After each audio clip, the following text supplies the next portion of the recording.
Todos recordamos esta secuencia.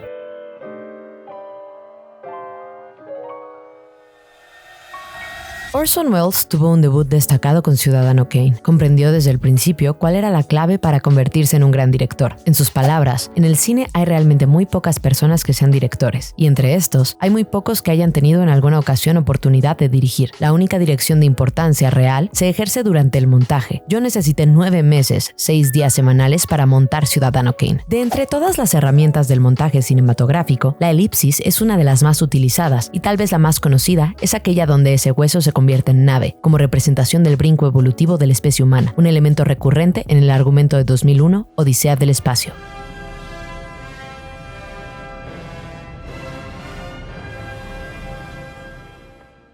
Pero, ¿qué es una elipsis? Es en términos muy sencillos un salto temporal para avanzar a las acciones esenciales de la historia. Es una abreviatura en el tiempo, o como dijeran algunos, aquello que no aparece pero que ha ocurrido. Como ejemplo, la elipsis de Veneno para las hadas. La pequeña Flavia tiene una pluma dorada que le regaló su papá. Corte A, Verónica está en su recámara con la pluma entre sus cosas. Se intuye que amenazó a su amiga para que se la entregara, pero ese momento fue omitido. Y es justo la omisión la que permite explicar con claridad este recurso narrativo. En Aprender a ver cine, Juan Francisco González la define como una omisión consciente de un fragmento de la acción dentro del montaje, es decir, que el guionista o el director eligen deliberadamente evitar un acontecimiento con propósitos dramáticos. Se omite lo considerado innecesario para la progresión dramática. Se puede presentar de dos maneras, por medio de intertítulos que sugieren un periodo de tiempo transcurrido o mediante el corte directo, en donde queda a interpretación del espectador lo ocurrido entre una acción y la otra. Sin embargo, hay cineastas como Mitko Panov que llevan la elipsis un poco más lejos. El también académico la divide en dos: la paralipsis, definida como el cubrimiento intencional de la acción.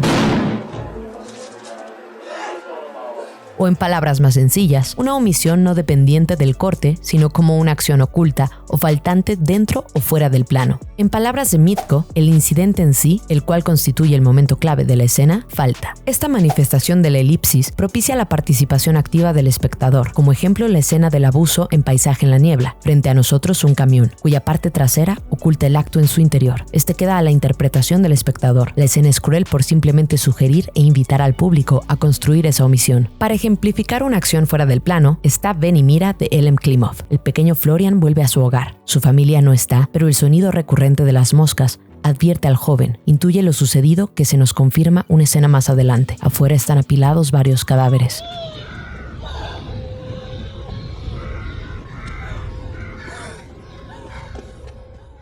La otra forma de elipsis es verbal. Panov la define como la aposiopesis, y es aquella omisión en el diálogo. El orador se interrumpe en medio de su discurso, dando la impresión de que es renuente o incapaz de continuar. Este elemento sirve para el suspenso. En el momento en el que se revelará la información más importante, el protagonista calla. Múltiples son las películas que usan a la elipsis como principal recurso. Está el caso de Memento de Nolan o Arrival de Villeneuve, cuya estructura sería improbable sin su uso, pero hay otras que buscan evitarlo. Utoya, El atentado del siglo de Eric Poppe, relata el atentado perpetrado por Anders Breivik, cuyo resultado fueron 77 personas asesinadas durante un campamento. Si bien al comienzo del filme, un intertítulo da cuenta del tiempo, tan pronto como nos trasladamos a la isla, arranca un prolongado plano secuencia. No hay saltos porque Poppe busca sumergirnos en la percepción del tiempo de las víctimas. El espectador está atrapado con ellos en ese tiempo real. De hecho, el último texto previo a los créditos confirma la propuesta. Si el ataque duró 72 minutos, estos serán los mismos que el director quiere que sintamos, aunque, en los términos de Panov, sí hay paralipsis. Todas las acciones del tirador se omiten y son apenas sugeridas por sus detonaciones. La cacería queda fuera del plano.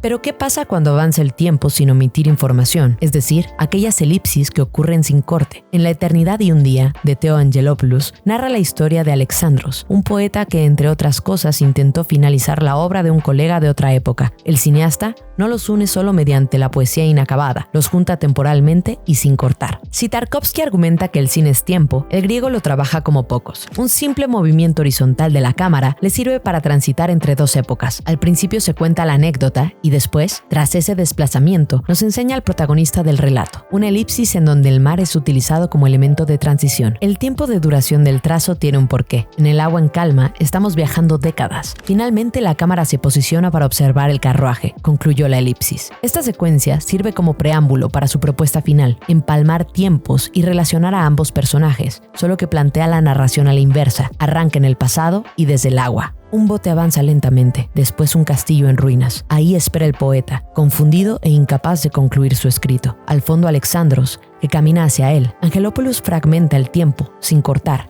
mediante el trazo y los personajes. Si bien no hay una elipsis en los términos mencionados anteriormente, esta fue necesaria como paso previo para establecer esa correlación. Ese mismo precepto combinado con el plano secuencia dan forma a El arca rusa, donde Alexander Sokurov mezcla ambos recursos para hacer un bello y laberíntico recorrido por la historia. El cineasta propone ese viaje temporal en donde se omiten varios años, apenas sugeridos por el cambio entre habitaciones. Si el cine es el arte del tiempo, la elipsis es una de sus aliadas más importantes. ¿Qué otras películas recuerdas que usan con maestría este recurso? Cuéntanos en los comentarios. No olvides suscribirte, comentar y compartir si el video te gustó. Recuerda que hacemos transmisiones sobre estos y otros temas en Twitch y que toda la investigación detrás de los videos está disponible en Patreon. Nos vemos hasta la próxima.